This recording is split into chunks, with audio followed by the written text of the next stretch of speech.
on, clap for me. Come on, subscribers! Literally, come on, subscribers!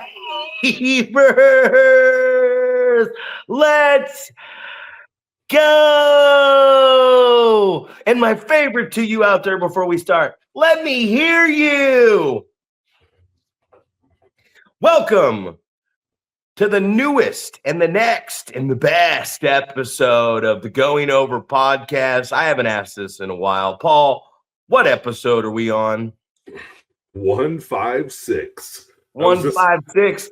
As I was queuing it up this morning, I was saying that to myself. I was like, we haven't talked about how many episodes we've done in a long time, and all of a sudden we're just at 156. I'm thinking, you know, if this was every once a week, that would mean this is our 3-year anniversary. But 3? That's what. If it was once a week, obviously we do it twice a week. Oh, shit. I was like, no way, man. Well, you know what? Time's been flying by. In case they're tuning in for the first time, I am your neighborhood-friendly coach, trainer, promoter, and 44-year-old professional wrestler, Zack Primetime Reeb, and I'm joined alongside, as always, the man who pulls his stanger below his basketball wanger when he takes a whizzer in the tizzer. The 7-foot wrecking ball, Paul Isadora. Paul, the program has started. You just said 156 episodes right now. And I'm telling you, you never do a day of work in your life if you love what you do. And this thing, I am confident in my faith and everything else that this is going to hit, boy. And when I figure out that shit over there, every time you say, it's going to be a great part of this program as we up our production, balling on a budget, I will be going, you're going to be like, I'm in. So we're going to have a lot of excitement here. There's going to be some stuff we're going to add coming across this bridge in the summer program. And, I wanted to talk about something real quick. I got a few things I want to talk about. First, before I get into this topic, well, tomorrow is Clash in Italy. And we've been watching the Jacob Fatu, Roman Reigns scenario start to build up to this tribal combat. And my mind's racing. I'm like, man, what if Jacob wins? What if, and I heard something very important from Jim Cornette. He said, it shouldn't be for the belt, right? He said it shouldn't be for the belt so that if Jacob wins and Roman has to serve him now and he's the tribal chief, Roman still having the championship is the caveat to continue in this storyline. It's like, hey, I'm the tribal chief, but you still have what I want. I want that belt. So just listening to Jim talk about some storyline stuff. But did you see, whether it's a work or not, I saw the move, and Jacob Fatu is hurt right now. He's injured. I did not see it. Oh, all over the internet yesterday. So it's kind of funny, right? And it's what I wanted to talk about, and I wanted to get your opinion on it. And if you're out there in comment land, go ahead and comment, subscribe. But most importantly, so he's wrestling solo at a house show, I believe, in Spain. And I don't know, it kind of looked like he was a little wobbly before, but he goes for that double springboard moonsault, and he comes over, and it looks like he just completely, one of his legs just completely like bends the weird way with his ankle, and they're saying he's injured and not cleared. And it's something I wanted to talk about today. First off, I want your opinion on, so the story that they're building to this tribal combat, he's got his hands taped up, and right now him doing that Tongan death grip and grabbing your throat, trying to pull your throat right out, is that's what he's using, right? So you you got the biggest match of your career right now coming up today at 11 a.m.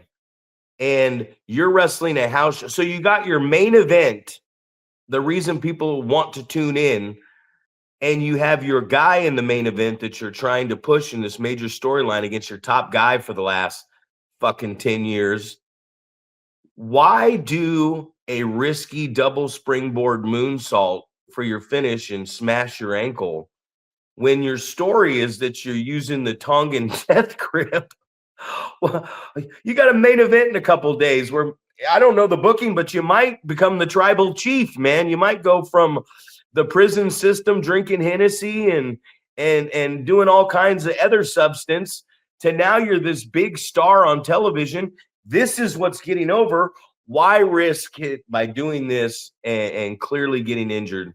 What do you think of that scenario right there of just high risk for no apparent reason going into the biggest match of your career, if this isn't a work, which I don't believe it is?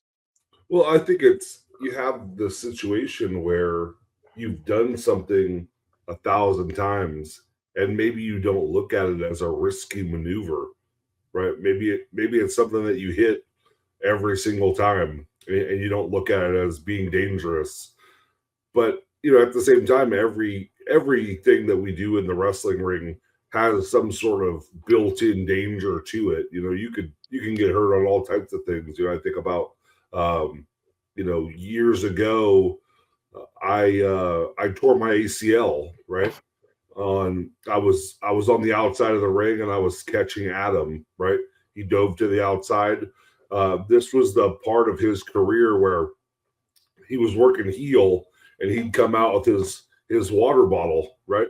And he'd drink water and then he would just spray it in the air, Triple H style, but not above himself. He would spray it out in front of himself, like almost onto the fans, So there's water on the floor, and I just happen to be standing in the water, and I go to catch him, and my leg slides out from underneath me. But it's like, this is something that I take pride in, catching people, right? I feel like I'm a great base. I'm not going to knock you away. I'm not going to just duck out of the way. I'm not going to, unsafely catch you.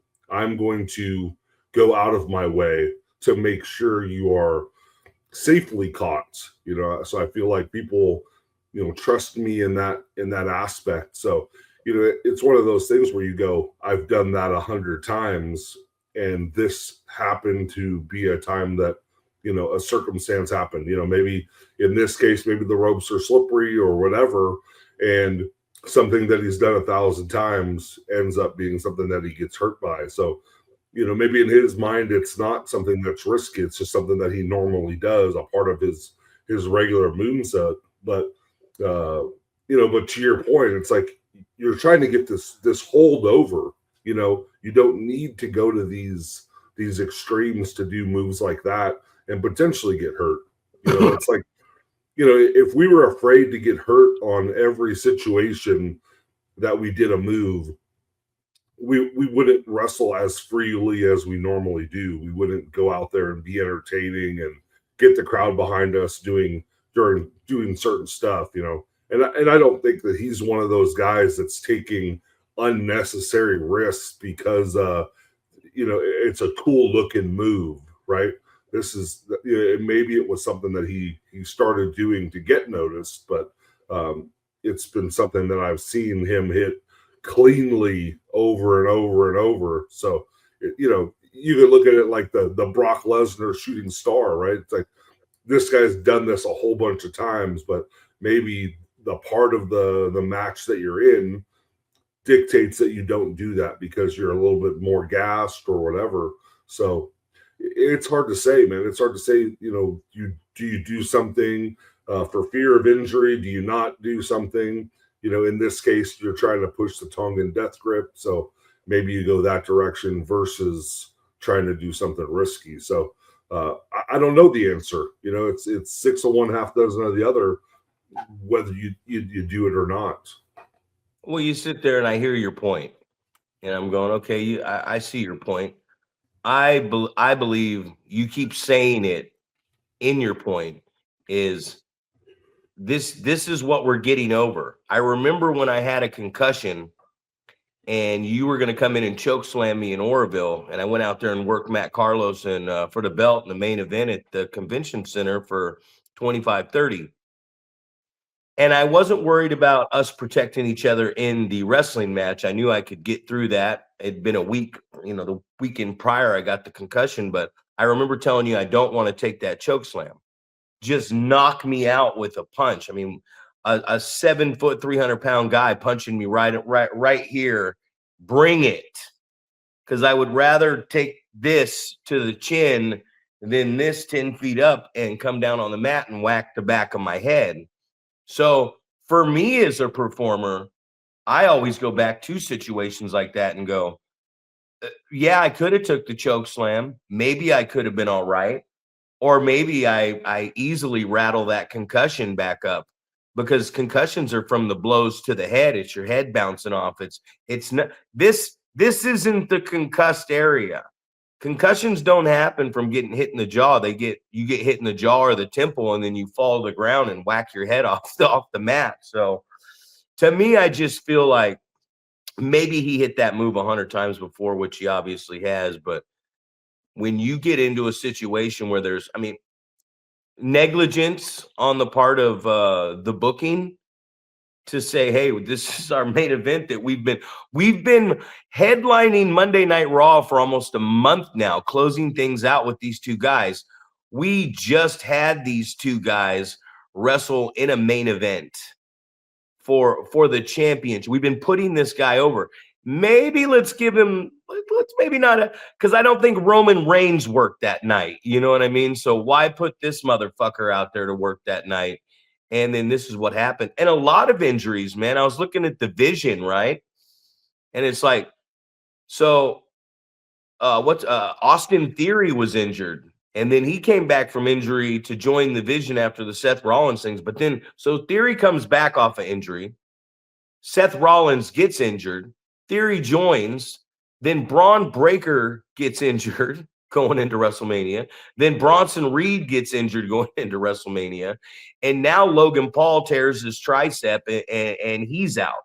So the only one, but he was coming back off injury, the only one that actually hasn't been injured since this angle started is Austin Theory, but he was injured before coming back. So Paul Heyman's the safest one of them all, right? Like Paul Heyman is the only one in this angle that hasn't gotten injured. And then you look at like, okay, if Jacob's hurt now, and then you look at a lot of the other, a lot of injuries.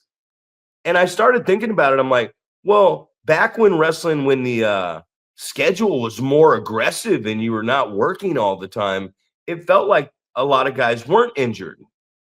And I don't know if that's because they were getting paid and that's how they got to feed their families, or there wasn't the concussion or protocol now with everything, now if something bad happens, they throw that up all the time, and they have medical staff at the ringside area, which is cool, right? Like, wow, we have medical staff if you take a bump wrong or something. But coming up in the business, man, if we broke our arm or stinger on our neck or concussion, we were called a pussy in the locker room if we didn't finish the fucking match. So I don't know what it is, but it seems like with a lighter load, a lighter schedule. And do you feel like maybe that lighter schedule, maybe they push it a little harder when they do go out there? Or maybe because they're not out there doing this all the time, maybe it is ring rust, man. I don't know. There's just so much injury and stuff that goes on. And I feel like, why are the injuries greater now? Is it because the medical staff and what's going on, they're protecting the talent more and saying, hey, you got a sprained shoulder, take a couple weeks off? Or is it because these guys are not bumping and creating them calluses and stuff on their body, and maybe their body's getting weaker? I don't know. It's a topic that's really been like driving me crazy lately. Well, I think you could look at it both ways. As you're saying, they're working a lighter schedule. I'm thinking that's exactly what it is. They're working a lighter schedule, and they're not as callous, right? Their body isn't used to taking all the bumps and bruises and hasn't gotten used to it, so that was the direction I was going to go. But I mean, you could go the other way as well. The medical staff is a lot more looking at what they're doing. So if they do get a concussion, if they do bang up a shoulder, if they do bang up a knee, it's like, well, we're going to be preventative maintenance here, right? We're going to have you out of action for a couple of weeks. When they used to, this is where one of those situations where, like you said, back in the day, if you don't work, you don't get paid, right? So if you're not on the show working a match, you're not getting paid for that day. And these guys, there's other ways they can figure it out. They can cut a promo. Some of these guys are just, they're not wrestling, but they're backstage, but they're still getting paid. They're on some sort of guarantee, where back in the day, you're getting paid, per match or things like that. So that definitely could be the difference. The guys are more willing to take a day off because it doesn't really affect their paycheck like it did back in the day. So you can look at it either way. And I don't know which one is correct, but I mean, you see it in all sports though. Is there ever going to be another Cal Ripken? Is there ever going to be another AC Green? All this, no. Yeah, like just all the guys that had that longevity that played, so many consecutive games, and you think about those guys, now it's it's injury management, it's they don't want to put as much strain on their body, so the NBA guys, you got an 82 game schedule, and they're taking oh, well, we're going into playoffs, so we're going to, rest these guys a little bit so they're not going to play a couple games down the stretch. And where you had these guys back in the day that they were proud to say they played all 82 games, or baseball guys, they played 162 games every year. They were proud of that, and obviously you look at, games that you view as maybe a little more violent, like football, and, these guys playing 16, 17 games a year. They took pride in that. That was a badge of honor. I played every single game this season, and that was something that was a bargaining chip when it came to contract time as well. So I don't know how pro wrestlers look at that. We obviously know it is a sport that is very difficult, and we don't have an off season, so you got to take that into account as well. You're obviously, these guys aren't wrestling, 350 days a year like they used to say, or 300 days a year. But it's it's grueling on your body, and you never know with the medical staff and how far it's come as far as knowledge of the body and injuries and things like that. What type of precautions they're taking. Just so much injury, man. Like, were we dumb? I always go back and look at that, and I'm like, were we dumb? Were we the dipshits back in the day for dragging these things out? I remember here recently, I dropped me and Reno were unloading the ring. We were loading it back into storage, and I still, it's messed up. He let go of it, and the side rail, though, the side piece fell on my hand and completely smashed my thumb. And it was just hanging off there. It was nasty. And I remember it was like 2 or 3 hours before we were going to work for John in WCWF. And I sent John a picture, and I was like, hey, man, I don't know, and he was just like, oh, just tape it up, and, you don't got to work as hard tonight. And I remember in my mind at first I was offended. You know what I mean? I was like, well, fuck you, man. Like, you're a little older than I am. You're not wrestling on these shows. And I did. I taped it up because my mindset was like, yeah, you pussy. Can you not go out there and work this match if you put some orange God? As a matter of fact, you can tell a story with this thing and use this as the heel. But then I tell myself, I'm like, man, that's stupid, because you're not getting paid enough money to go out here with a throbbing thumb. I wasn't coming back the next month. And I feel like my career, and I feel like so many others, we pride ourselves on being tough, right? We're like, I'm tough. But then it's like, here I am at 44. I don't have nothing to prove. And we get to these points where people always factor me into a booking. They're like, hey, you on the show, you're gonna, and that's the one thing I love about like when I go work for you is we talked about a night off, right? No, I really do get nights off when I work for you. And I look at my own company and say, you know, now I shouldn't wrestle all the time. I should not. We should definitely not. But I also look at the other end of the stick and I go, man, I'm almost 45 years of age. I'm still in good condition, 100%, especially after the Lust of the Legend fat shamed me on my birthday. But I'm getting in really good condition again, and I'm looking out there and I'm going, how many people can really move and go like I'm able to do right now at almost 45 years of age? Because a lot of people get out of shape, a lot of people get injured, a lot of people quit way before that time. So I have the mindset of use it or you're going to lose it, or this is your one life. Like, ride this thing until the wheels fall off. And if you can ride it until it's over and still walk away from this thing with your brain and everything intact, I mean, that's a win-win as you move forward. But man, I just see the injuries, and I see both sides of the fence here. Like, it's a good thing, right? The schedule being lighter is a good thing. Having insurance and a medical staff on hand is a good thing. Having the trainers, having the people care about you as a performer, because that was the complaint for years with Vince McMahon and a lot of these companies.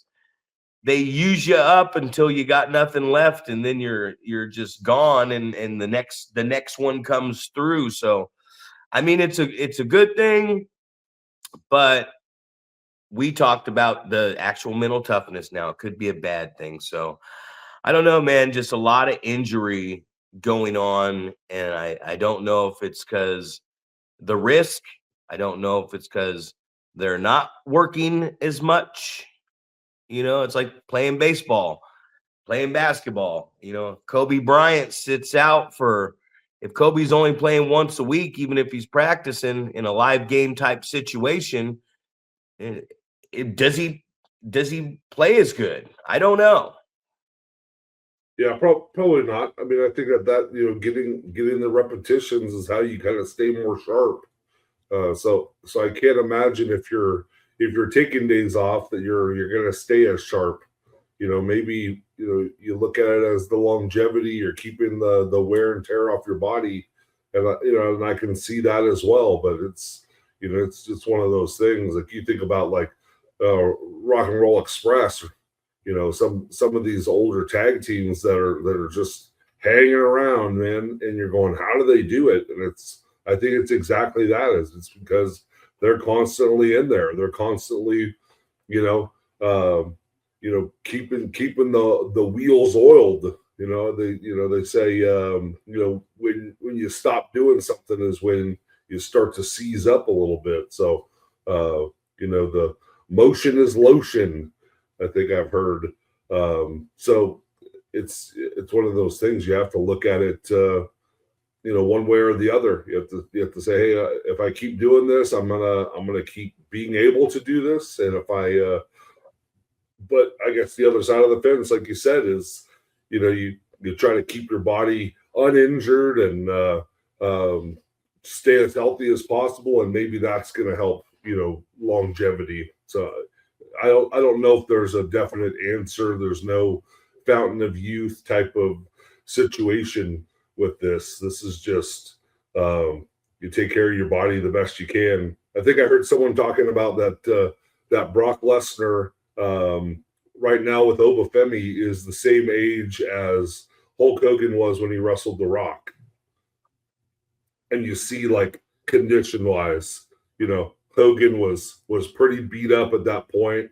I'm sure hip surgeries already and things like that. And Brock Lesnar at the same age, because of obviously I'm sure he still works on his farm and does all this physical labor and stuff like that, stays in pretty good shape and things like that. So, the differences between a couple eras, generations of wrestlers. You definitely can tell we take better care of ourselves. Maybe it's the medical stuff, maybe it's the not working as much throughout the year and things like that. But that's what it is. Yeah. So I don't know. As you just created that point, man, and that's why I love the conversation of wrestling. And I think so much we get in these conversations about wrestling, not just us, but with everybody else, and everyone just, we throw opinions out, but we don't see the other side of the coin. And that's what it is. Hogan, even when he was on top, is wrestling all the time because he has to wrestle all the time because he has to create the box office money for Vince that creates this WWE, which puts us where we are today, right? And Brock, now the internet exposes way too much, right? Like they'll tell us exactly how many exact amount of matches Brock Lesnar wrestled each year, and you can look up who he wrestled. And I believe when we were looking at Brock's matches, I think it was less than 1,000. I think in his career, he's actually less than 1,000 matches. Which there's guys on the indies who have never even touched a tryout match at a big company. Or really gone on tour, and they're like at 2,000 something matches documenting this shit.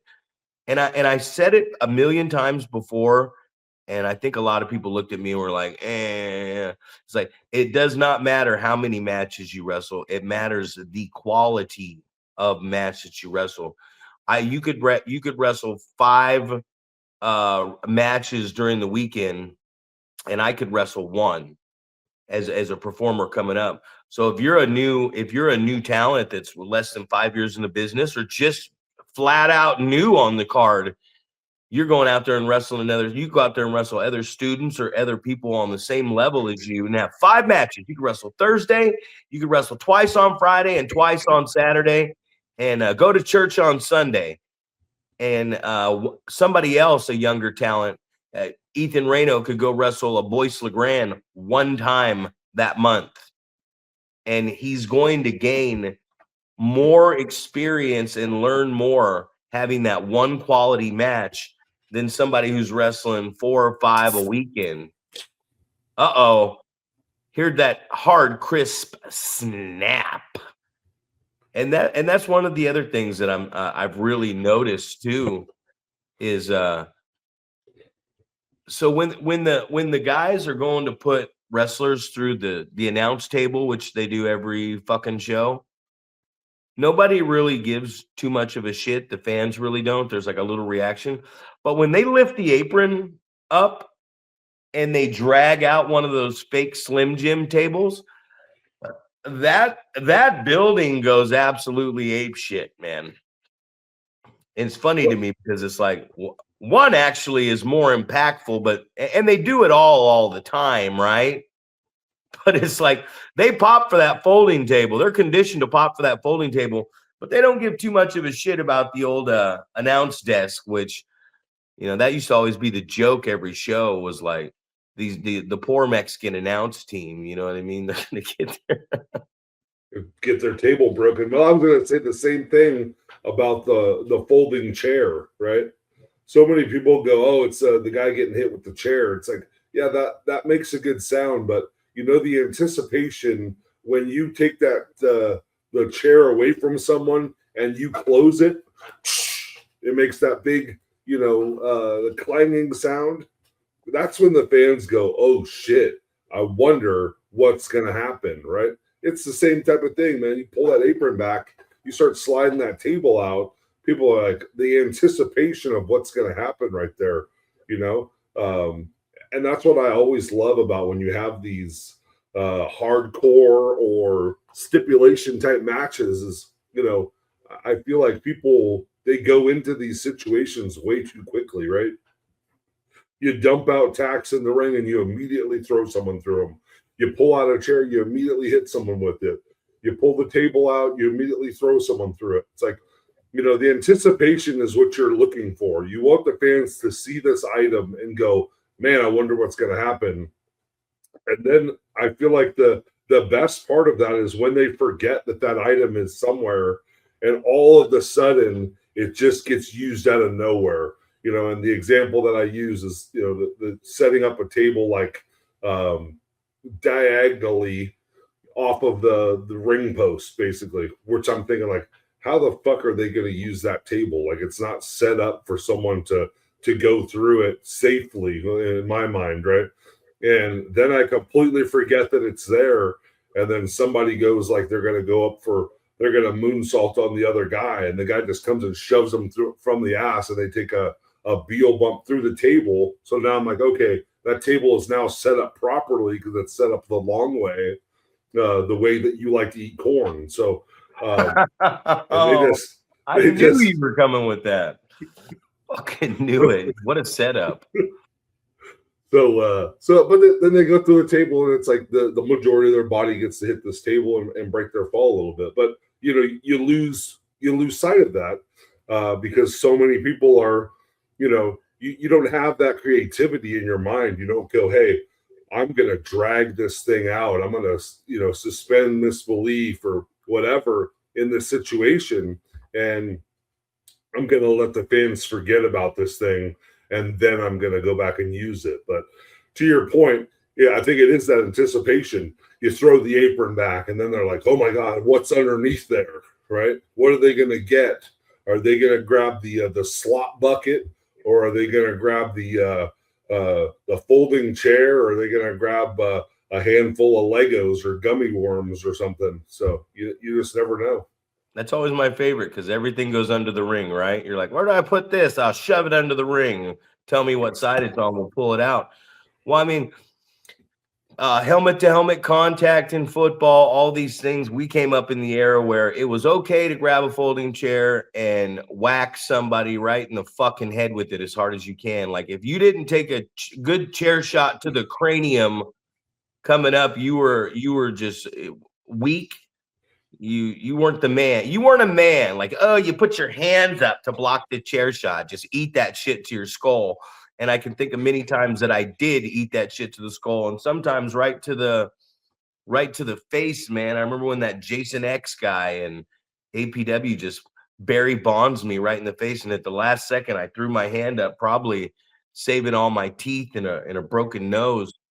I was thinking about the other day, like when we talk about wrestling and stuff, and this last weekend, I finally, in my mind, and I know it's your company, but I always see something, but we have something else planned, or there is something else planned, and it never gets changed at the right time. And I always have regrets in my head, like, man, I knew this is what we should have done, and we didn't do. And it was the Jalen Love, Ethan Reno situation, right? And I'm not going to harp on that, like talk about anything, but I saw something. I went to you. I talked to them, and in this conversation, other people saw it too. But it led me to think about, like, a lot of times when you send me a card or something and you go, what do you think? Or put this together how you would. And a lot of times I can take something and I can put together what I believe is going to be the best wrestling show to get us through the night. But I've had a lot of other people always asking me, like, what do you think? How would you book this company, or how would you do that? And I go, well, I don't know, because you're not telling me who these characters are. You're not telling me who's bad. You're not telling me who's good. You're not telling me even 2-3 shows down the line what you possibly visually see with this. And most importantly, you're not telling me the end game of what you want.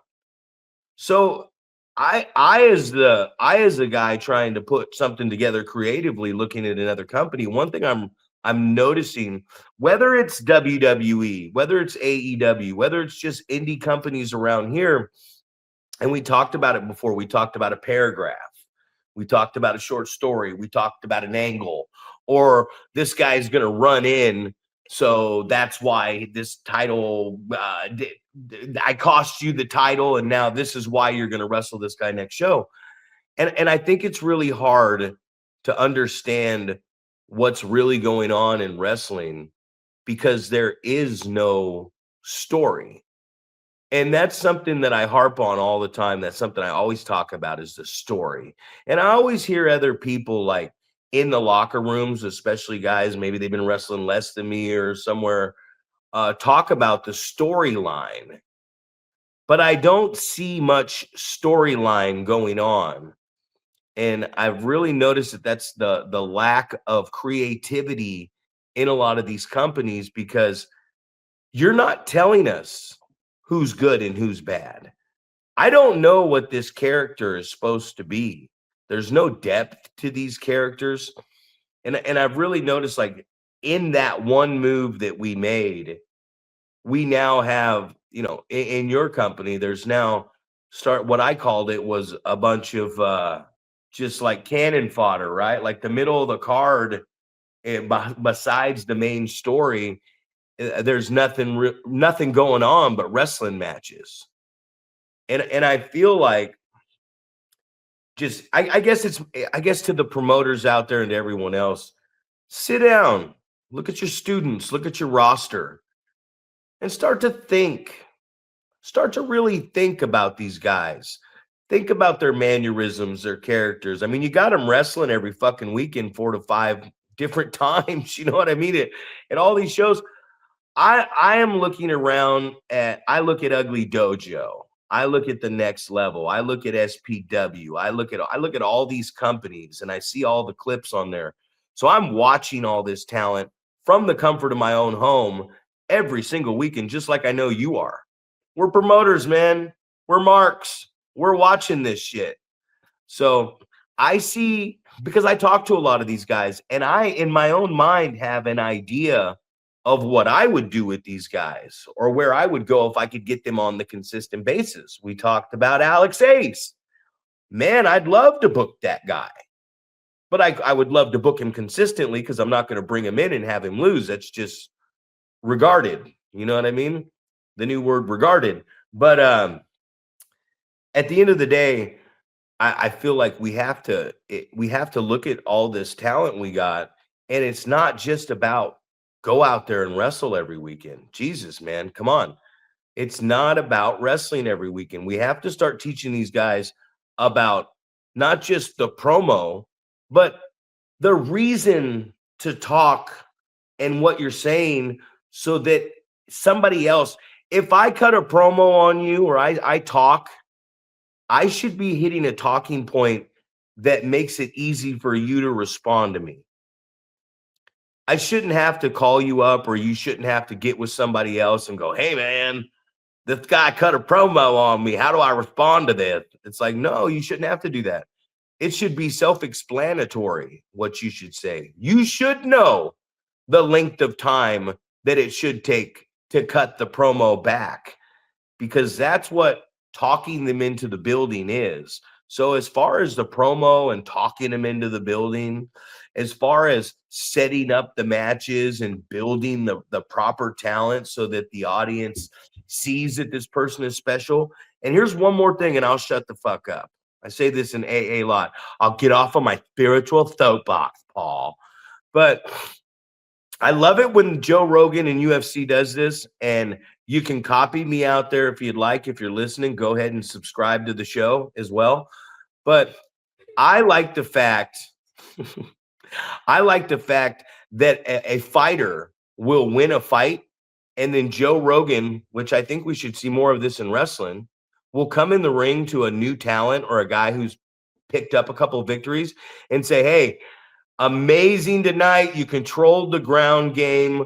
You have now had a couple victories in a row. Tonight you looked impressive. What's next, or who's next for you? And the fighter says, you know what, tonight was great. I just want to move into the top 10. Or the fighter will say something that I don't see in wrestling ever anymore.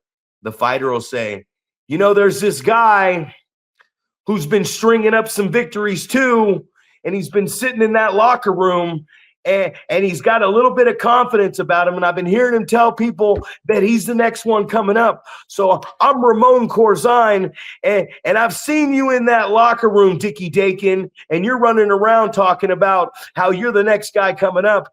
That's who I'm challenging right now. Like, what happened to the call out? Just just down low in the under the mid card, man, where guys put up a couple victories and the interviewer comes in and asks them, what is next for you? And the person actually says what he wants. And then we get a response, or that guy's sitting in the audience or something, or at the table, and he's like, all right, you got it. And now we make the match happen. Like sometimes that's as simple as it is to get these characters over and move them along. We got to tell some type of a story, man. Well, and I think that that's lost because you have so many promotions, and I don't know. I mean, I feel like it's been countless shows that I've seen over the last couple of weeks that it's like, how many 3-way matches, triple threat, 4-person matches, like just, we've talked about that in the past. It's like, you as a talent, you need to have that confidence in your ability to go, hey, can you give me a one-on-one match so I can show you what I'm capable of?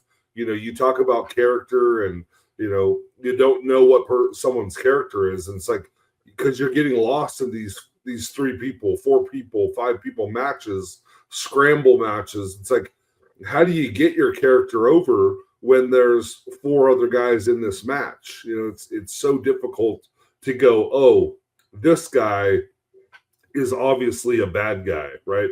Because he's doing underhanded, cheat type things to try to gain the advantage. You lose that because you've got so many other, moving pieces in the match, and you make the comment about Alex Ace.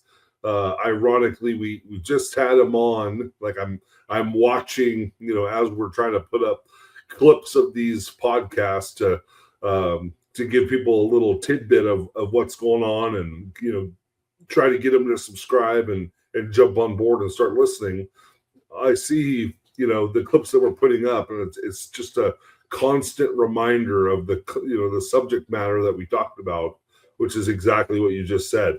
Hey, I'd like to book this guy, except I don't want to just bring him in and beat him, right?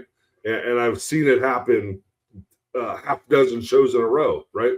Every time you see some sort of result from Alex Ace, it's, he wrestled at this company and he got beat by someone. And it's like, how many creative ways can you think of to beat a 7-foot guy? It's like, there's not that many creative ways to do that. So it's just like, you're kind of going against what you're talking about when you go, I'm trying to protect my size. You're going into places and letting people beat you over and over. It's like, there has to be some sort of story there as well. Are you building to the weakest giant character that we've ever seen, the guy that goes to every promotion and gets beat? What is the story? What are you trying to get over with this character? That's not the story. Yeah, hopefully not. But it's like, what can be the storyline at this point? If you're every promotion you go and you lose to someone there, what is the storyline? What kind of story could you be telling at this point? That's you got to start thinking about that. But jumping back to the multi-person matches, it is so difficult to establish what your character is. What does your character do? You're trying to say, like, here's how we book people. We got to know what their character is. What does their character do? What are their flaws? What are their strengths? And it's so difficult to find those things out when you're doing multi-person matches. You just can't get that stuff across. So, and we've talked about it in the past. That's like I'm trying to get as many people on my card as possible. How can I do that? Oh, here we go. How about if we put these 5 guys in one match? Yeah. So, and you kind of feel bad for those guys that are in those multi-person matches, that you go, okay, well, how do you establish what you'd like to establish with your character if you're, one of 2 baby faces in a match with one heel, or you're one of 1 or 2 heels in a match with 1 baby face, or, how do you establish what you're trying to do? And I'll get off my soapbox here after I mention this one thing. I saw a show that had 2 3-way matches, and they both started off the exact same way with a 3-way Roman knuckle lock.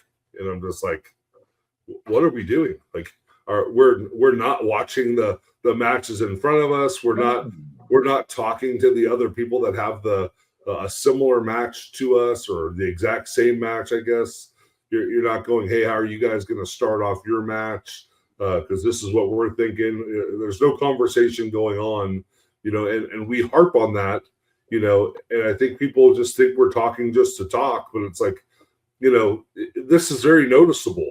You walk into a show and you watch the first 3 matches work the leg, and it's like, hey guys, what are we doing here? Like, you were doing the exact same match as the person right before you, working the same body part and getting the same results. It's like, why are we not talking to each other and going, hey, I'm planning on working the leg. Is anyone else working the leg tonight? That type of conversation. And it's like, I don't know if it's just the era that we're in, where you'd rather text someone than talk to them face to face.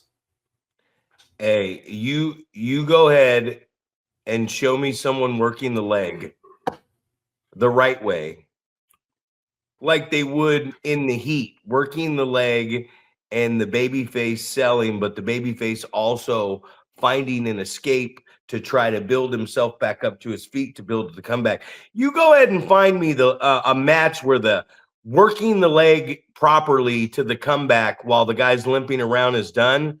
And I mean, I might just, man, I'm talking locally. I might have $100 on the line right here to hand out if you can send me something done right work with the leg.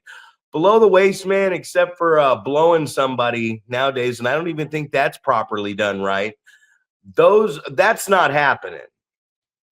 And someone's going to hear this and go, bullshit. I just watched a clip of a guy showing a couple things that you can do to the leg online. A couple things you can do to the leg. I'll hook it in like Razor Ramon right here and take a nice snap bump. And then he looks over at the female selling for him in the training thing and he goes, and you should be writhing in pain right now. And it's like, those are things that you can do to it, but how do you work it? How do you build up from a guy working legitimately on your leg to get away from it and build a comeback? I remember I wrestled Jacob Fatu at a big show at our building with a buildup. And I said, I'm going to work your leg for 7, 8, 5, 7 minutes. And he looked at me like, how the fuck am I going to sell that for 7 minutes? And I was like, kind of confused. I was like, well, I'll take care of that. You just sell what I do and try to build up when I give you something. There's some inside cradle, some weird, it's not weird, but some stuff we did. But that's the issue when we say these things. So the problem is there's so many shows, right? There's so many shows. So to consistently get somebody on your card, like I love, a lot of love for Boyce LeGrand. I think he's great on every card, man. There's so much young talent that I want to see Boyce work with. But it's hard for me to get Boyce LeGrand to my show. I mean, he lives close. He don't live that far away. I think he's in Stockton. I believe he's in Stockton. But Rick Luxury works more of my shows than him. And Rick's from, you got to pay an arm and a leg just to bring your buddy down here to wrestle for you. We're talking about that earlier. And Boyce is just on everything. And if it's closer or if somebody beats you to the punch and booking him, like in reality, Maynard down there, our boy Maynard Skinner, what's up, Tim? He's got shows every weekend. So if he was to book a wrestler out, he could really book a wrestler out. He could be like, I need you every single Saturday for the next 5 years because I know the dates. And you get so many shows and everybody wanting to work, and you just run to this point where you can't. Like, how many creative ways is there to beat a 7-foot giant? Well, I gave you a creative way because there's a million creative ways to do it where you leave him back in the ring standing tall and send somebody else out there so that he can get over on somebody else immediately following, an undercard guy, which gets the undercard guy over, or the guy the fans don't know yet. I could preach this over and over and over again. It's you actually have to be willing. And we find it so often in the wrestling business when you try to book somebody and you say, "Hey, I don't need you to wrestle tonight." And that person looks at you like you're crazy. They're like, What do you mean? I don't need you to wrestle tonight. This is how I need to move this story along." And because you don't have them wrestle that night, they kind of feel like disinterested in what you're doing because they're not wrestling. Guys, it's not about the match. It's about the match you're trying to get to. It's about the match you're trying to sell. It's about the character you're trying to get over. You have to create these things. And if you don't, then you just have a wrestling show. And 9 times out of 10, and it's usually 10, but 9 times out of 10, if you go out here and you do all this hardcore shit and you really hurt each other and hit each other with this stuff and wear stuff out, you're taking away from a special match, a once a year special attraction match, a gimmick match that at the level we're at and what we're doing could actually sell. A steel cage match built right, but only one. A last man standing match. A no holds barred match. A falls count anywhere match. A ladder match. If you were to legitimately build the characters right and make it make sense in an indie promotion and have one of those matches placed throughout the year in the right context with the right people, you would sell tickets for it. You would make money. But we're so driven to go, I got to do this show, this show, this show, this show, this show. I have to consistently be performing and having these shows, even if they don't draw well, and the accumulated money. People feel like you have to be operating to make little bits of money here and there to pay the bills. Well, I'm going to tell you right here, and then I'll once again get off my spiritual soapbox. Hit that subscribe button, by the way, guys. Don't be a hater. Going to clean up this friends list here pretty soon. I got a lot of people on my friends list and Instagram. We should have more subscribers. So if you ain't subscribing to our shit, then piss off is what's going to be. But when I look at it, right, and I'm breaking this stuff down, before I got in that subscriber talk, I'm looking at this situation and I'm saying, okay, I got these shows, right? But I could do all this other stuff. All the other stuff, yeah, it should be a wrestling show. Sometimes I get a little carried away with the storyline. But as I'm looking at this and I go, what are you actually doing as a promotion to generate money or do something for somebody's character? And I look at a lot of characters out there. I mean, Rayshawn hasn't been here in a while, but Rayshawn's still using the same music. He's using the same character. He's still putting up footage from when he was here. So for me, with what Doc Haywood was doing, what we were doing as a company, the unwanted, you know, oh, I think I could take these 3 people and put them together. It was the same thing with Dave Dutra and Matt Carlos back in the day. Hey, look at these 2 young, talented guys from APW. Let's put them together and put them under Rick and Marcus Mack. And that's how Pink Mink Inc. was created. That's how that was created. Oh, we kind of redid it again with Boyce LeGrand and Lucian Delight. And we looked at Dominic Teixeira and Derek Slade and put them together as the Bad Boys. It's helping these young guys, whether they want to give you credit for it or say that you had some good ideas. It's helping these young guys to establish a character or a tag team or a storyline or a group that they can go out for years afterwards and get other bookings at other companies, man. And I can safely say I've been very successful at helping local talent to create something for themselves, to understand a character that they can continue to go out and play and understand that character. And then and there they go. They're getting bookings that way. 5 minutes remain in this podcast, Paul. I thought it was ironic that you're talking about working the leg, and I was literally just talking to some guys in Winnemucca about, the spinning toe hold used to be a finish as well, right? It's like you don't have to go all the way to the figure four. You could be working the leg by just using a spinning toe hold, right? Just putting heat on this leg by using that. So that was funny that you're like, oh, show me someone that's working the leg, and I was doing just the, I said, you could be dragging the guy around, and you could just be like, you're just tugging on the leg, man. You're trying to dislocate that knee. You're trying to just put some work on it, right? You're trying to hurt this guy a little bit, so he has to hobble around. That's part of the story here. Why is the guy going to get up and not be able to put weight on his leg? Because you've been putting fucking heat on it. That's why.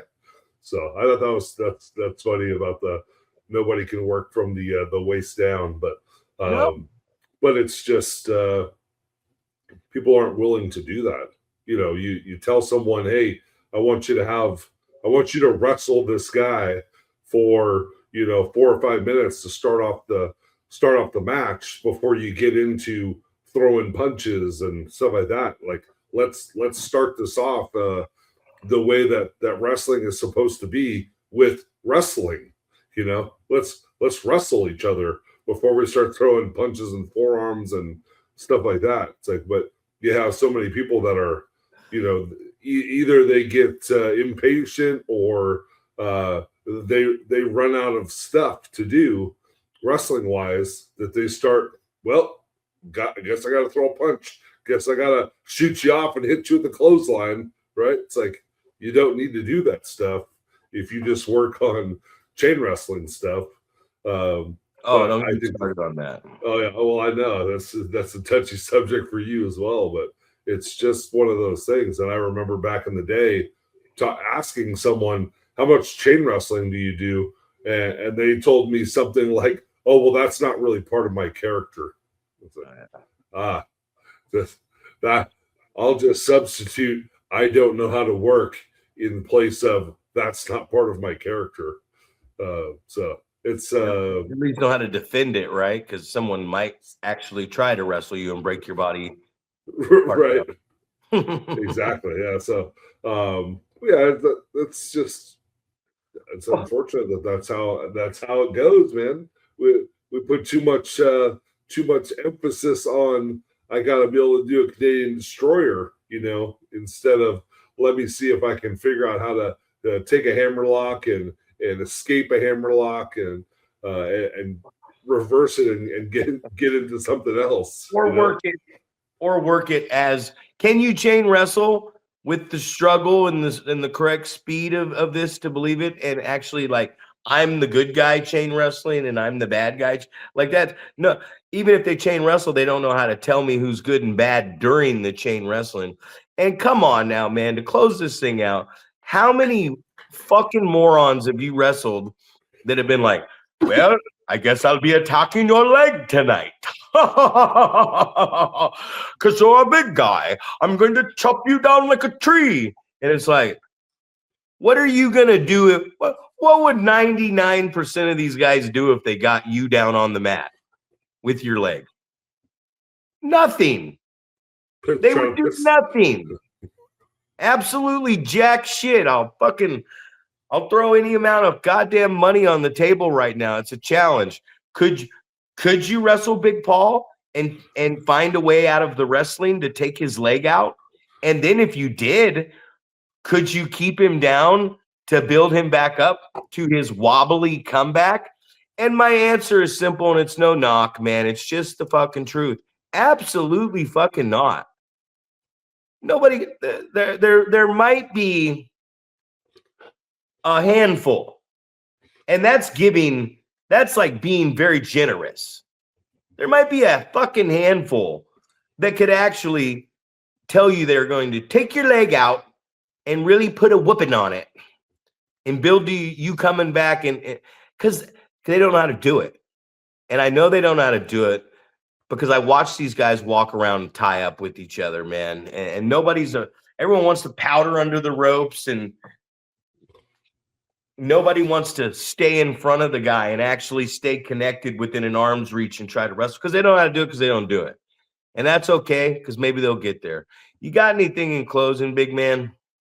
Oh, we just have our next show on the 20th.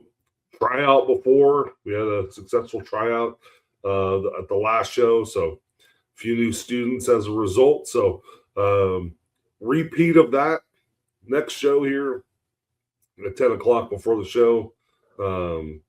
Tryout to try to find out who wants to be a pro wrestler, man. That's what we're trying to find out. Who wants to be a pro wrestler? Like finding a needle in a fucking haystack is what it is. I was just listening with your reading glasses off. Right. I was just listening to Brian Myers talk about when you're running a wrestling school. He goes 90% of those people are going to quit. He's like, you're going to have these guys that they show up, they're going to be there for a week, they're going to be there for a month, but they're not going to be there long term. So you got to take advantage of that 1 out of 10 that stays around. That's why I talk about the price all the time, man. I mean, fuck, if you're going to have them around, make them pay, make some money off this shit. Well, for the Wrecking Ball, Paul Isadora, I am Zach Primetime Reeb. You just watched episode 156 of the Going Over podcast. I highly suggest you hit that subscribe button, because if you don't, well, I don't know what I'm going to do, but I do know this. I'm cleaning up my social media because there's a lot of trolls. There's a lot of fans out there who are looking at the shit, but they ain't liking it. They ain't commenting on it, and they ain't subscribing on it. So for you haters out there, you're our biggest fan, and you just don't know it yet. Hey, for everybody else, we're going over.